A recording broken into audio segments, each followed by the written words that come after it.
So I get the opportunity to introduce Dr. Kalita Shetty and research scientist Dr. Sakar from NDSU.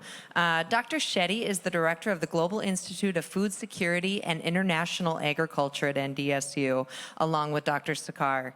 And the mission of the Institute is to advance solutions to global food security challenges through a paradigm shift in building climate-resilient food systems and a food for health model as a value-added agriculture platform to combat climate change and global health challenges. Simple stuff, right?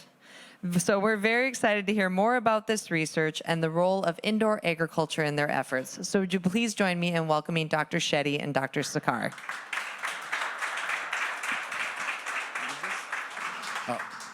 Okay. Yeah. Oh, thank you. So what I like, we have 14 slides, and through these 14 slides, I'll present about 9 slides within 5-6 minutes to articulate for you what are these global challenges and why Eden Grow System and indoor agriculture is important. So I'll keep it very specific and focused. So if you look at the current world challenges, you see really that most of the world, 80% of the world, is fed by close to 500 million small farmers with less than 1 hectare of land. Okay, so that's where the world is fed. And number 2, the large agriculture above 500 hectares feeds another 20%. And therefore, these two models are farm domesticated agriculture, which mainly use about 10 to 15 species for most of our 90% of our species for our food. This is not sustainable, this is not healthy, and I'll tell you why. So this needs a third dimension, and that's the indoor agriculture. So that's where I think this innovation in indoor agriculture that Eden has is remarkable, because it does decentralize and gives the individual the opportunity. And when you look at this, currently, where is the world? We are a population of 7.5 billion on the planet, and by 2050, we are projected to be around 9 billion, and by end of the century, about 10.5 billion. It's plateauing.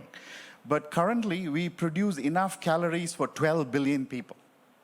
We produce enough calories for 12 billion people for a population that's 7.4. So while we have 1 billion people still hungry that need calorie nourishment from macronutrients and micronutrients, we have 2 billion people going towards comorbidity, diabetes, cardiovascular disease. So that is the world we are living in. And this shift happened in year 2000, where this second dimension of food security emerged, is we have more people going towards comorbidity burden. And therefore, we have to address both these challenges with climate change in front of us. And the fourth dimension is many of the antidotes that we do not consume enough. For example, an average American consumes less than 1 serving of fruits and vegetables per day. We should be having 7 to 9 servings, and it's perishable. And so with these dimensions, the preservation of food, localization of food is very important. Without that, we cannot fight both malnourishment that's around the world, but also the comorbidity burdens. So with that in mind, if you see today, we have 1 billion hungry, 2 billion facing the comorbidity risk, so our whole food system is collapsed. So we need a very rigorous food for health paradigm, where it's not just macronutrients, carbohydrates, proteins, and lipids, and minerals and vitamins. There are overall whole food components that are necessary that needs to come from a wider array of fresh food and whole food systems, because a lot of the good things that can fight these comorbidities are hidden, which we stripped away, or we use a narrow choice of few number of crops to feed ourselves.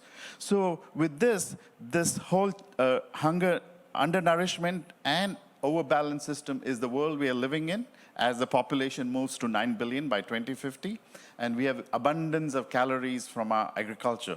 Therefore, current agriculture is necessary, but we need to improve it and add new dimensions to it, and indoor agriculture is one of them. And then, if you see really, there's another big, so if you see, COVID has taught us the biggest lesson, that this paradigm is a failure. That means our current food paradigm is a failure. And if you see the 2 years data of comorbidity links, you can see susceptibility to COVID was highest where the comorbidity risk was high. Now, the data is still emerging. There's a data coming out of Asia. You can see a direct correlation where the comorbidity risks were higher, urban environments, especially Latin America, urban environments, the COVID susceptibility is higher. This is very natural because innate immunity is a foundation, comes from nutrition. It's not just vaccine. Vaccines and medicines, they're all important when the disease comes. But overall health is nourished by our nutrition. Our nutrition is imperfect. And you can see this, COVID has taught us those lessons. So the burden of COVID has an underlying food security, food insecurity, nutritional insecurity burden, and you're going to see those data coming as we move. And therefore, another important aspect is this is going to only get worse. And the reason is we are going to live already by 2030, 55% of the world population is going to live in urban, dense environments. And this is only going to get worse. By 2050, more than 60% are going to live in urban environments. And therefore, you need this third dimension of agriculture, which is the indoor agriculture, okay, on a health-targeted, climate-resilient model. And this needs to then integrate both the large agriculture and also the 500 million small farmers who feed us, right? They feed 80% of us, right, on the planet as a whole. And so all of this needs to work in harmony. Nothing should be kept out because all have its strength, but we can improve them to face the climate change that's emerging and also the health system that has collapsed and COVID has exposed it. So with that in mind, Eden, I think, is a very important part of the third dimension of indoor agriculture. And this can provide year-round production, improve access. It does not require major resources, as Jeff has elegantly highlighted. Reduction in carbon footprint. We can diversify the choices we have of what we grow. We can have even culturally relevant diversification in every domain across the world. In fact, today about 14 to 15 of our international partners have joined us and watching us on over the net. And then we can further design it for our local, aligned value-added food systems. And so this diversification has many facets, especially in this globally urbanized environment where majority of us are going to live. Okay? So with this perspective, we think this has high potential. And I will let Dipayan articulate some of that further. Yeah.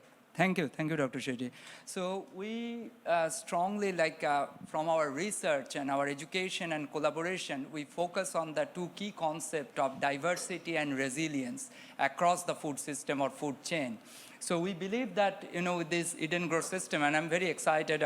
When I was meeting Bart a year ago, and then Jeff, and we are working with this because last 4 or 5 years we are working with microgreen, micro-herb, micro seedlings, and how to build this resilience across food chain.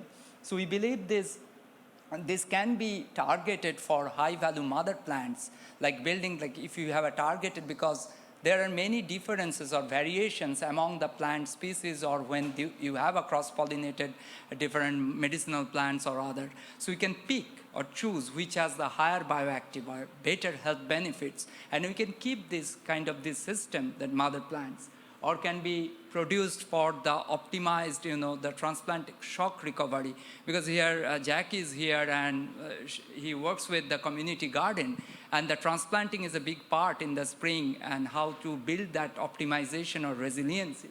And it can be also targeted for food deserts, as Jeff and Bart mentioned, and also to educate communities and the societies as large.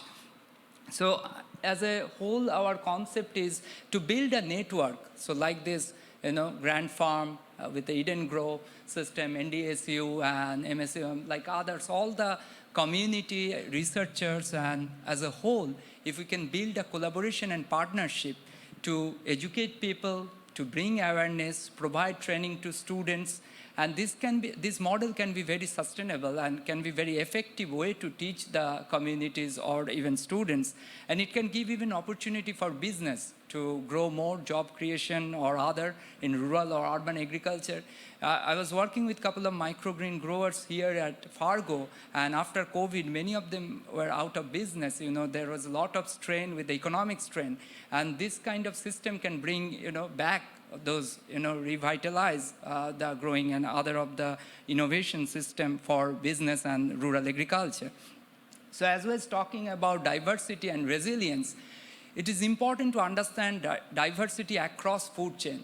How can we bringing more crop diversity? So that we are fortunate in North Dakota, we have 45 or around more than 40 crops, but it's need to be diversified as a whole in urban and rural settings. And this Eden Grow system or this tower system can bring this more diversification of agriculture. And we have to understand another important part of microbial diversity, because microbe is a key part, the beneficial microbe across the soil rhizosphere to plant phylosphere to our human health and whole food chain. This improving the microbial diversity is very important, and that provides the nutritional diversity which is needed for this balanced nutrition to protect our health, improve our health and well-being. So this whole diversity together coming from ecological biodiversity improve the resilience across the food chain and human health. And this is where this is just a visual aid to bring this whole rhizosphere, plant system, soil system, and human health. And there is an equilibrium, there is a harmony. And if we improve across this all critical point and chain, it only gives us more resilient and robust system, and that can provide and advance the food security or public health solutions.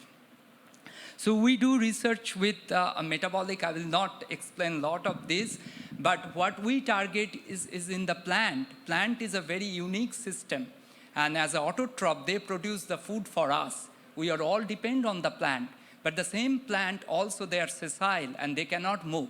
So they have their own protective system to tolerate the environmental different changes, also to insect and pest. So plant is very elegant system. They have their own protection. And those protective compounds, so we study the metabolic regulation of plant and whether we can target or improve tools or design system like this, we can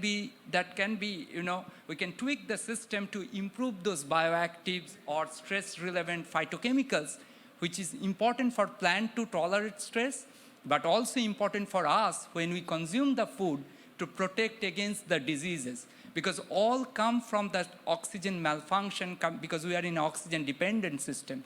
So whether the chronic disease Dr. Shetty talked about or plant stress, they are all related to this oxygen and how to manage this oxygen, whether through breathing or plants through the respiration.